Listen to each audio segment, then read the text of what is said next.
The First Amendment. What were they arrested for? They were probably just arrested for being in one group looking like a threat. I don't know. Is it not trespassing? They didn't give cause, that's why they had to release them. They definitely took pictures and fingerprints. Y'all drove all the way here from Indianapolis? Oh. No. Took a crate. Huh? Took a crate. Oh, because that's a heck of a drive. I drove from Fishers, Indiana back to my hometown, Birmingham. Why'd y'all pick Chattanooga? This isn't a big event. It's not a huge city like DC or New York. Y'all are much closer to those. Well, we got an email from someone in Occupy Chattanooga that said that they didn't have a 24-hour Occupy yet and that they needed help. So what we did is we brought down, we've got resources from the OWS handbook, Occupy Wall Street, and obviously, they're very organized. They're growing their own food. They're completely sustainable right now. And so, we brought down what little kernels of wisdom we had to try to help them get organized. Did y'all help organize the one in Indianapolis? We ran the food hacker space. We ran a kitchen space, so we brought food out to people 4 times a day. Are they planning on doing that here? Long haul? As far as I know, they have requested a permit, but the First Amendment is your permit. So they really honestly don't need one from the city. Y'all know there's a lot of shootings in downtown right now. We've up to 50 shootings so far this year. There's a gang going on, there's gang problems, and there's a lot of shootings in downtown. Do you feel safe being down there? Well, y'all not been reading the news? We come from a bigger city, so no, but I mean, there's strength in numbers with solidarity. Well, there was 3 people shot in one night. There was no strength in those numbers. They were all in one place. So I'm just, did they prepare you for that? Tell you that what was going on is pretty bad out here.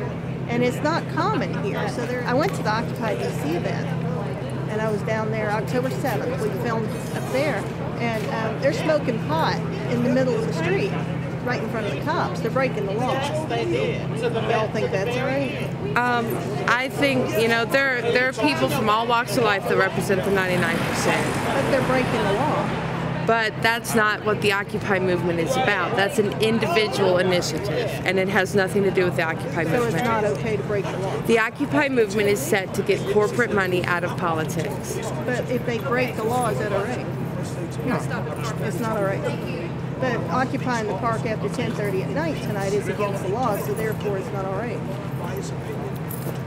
See, I can understand a curfew for safety reasons, but they're protected under the First Amendment, the right to peaceable assembly. They're also controlled by laws, and there's parameters for that. And for safety, for your safety, and for your safety, you don't know what's going on around here, and I'm telling you, there is a lot of safety issues in the downtown areas. That's what brought this up in, what should we say, 97. I didn't live here back then. But for everybody's own safety, that's why they did the curfew. If it's against the law to do that, why is it okay for them to break the law? They're trying to save their lives. They're saying, you can protest during the day. Who's going to see them at night anyway? They could come back in the morning and protest more within the parameters of the law. Well, see, they tried to say that in Indianapolis, but as we maintained our 24-hour presence and people saw that we were there in the rain, in the cold, around the clock, it gained momentum. People understood. They did thermal image cameras for the ones in Occupy New York, and they aren't actually staying in the tents. There was nobody in. Oh, there was London? They're not actually in the tents. They were empty tents. They were putting tents out there and not occupying them, but therefore they were trying to show strength in numbers by putting a lot of tents out there, but nobody was actually in the tents. Nice idea, right? If it works. But there is thermal imaging that shows that they're not actually in the tents. Yeah. Well, see, in Indianapolis, we're on the State House lawn, so we're not allowed to erect any structures. Yeah. So it is a vertical protest. It's a vertical occupation. So they're staying within the parameters of the law in Indianapolis, but yet it's okay not to stay within the parameters of the law here? Hey there. Hello. I wanted to see if any of you would, there were a few people that I was hoping to talk to and they ran out. Maybe them. They came from Indianapolis. They're in Miller Park at the General Assembly. If you'd like to go over there, I'm pretty sure you could get quite a bit. I'm pressed. You don't want to talk to me. What, you might want to talk to them. They came all the way from Indianapolis, all the way here. You guys just for this, huh? Well, part of this, we're trying to add solidarity to the movement by uniting occupiers from other cities. across the country. Actually, we have a live stream that's starting, Occupy the Road, Uh-huh. and that That's should for be all. up and functional in the next 2 weeks.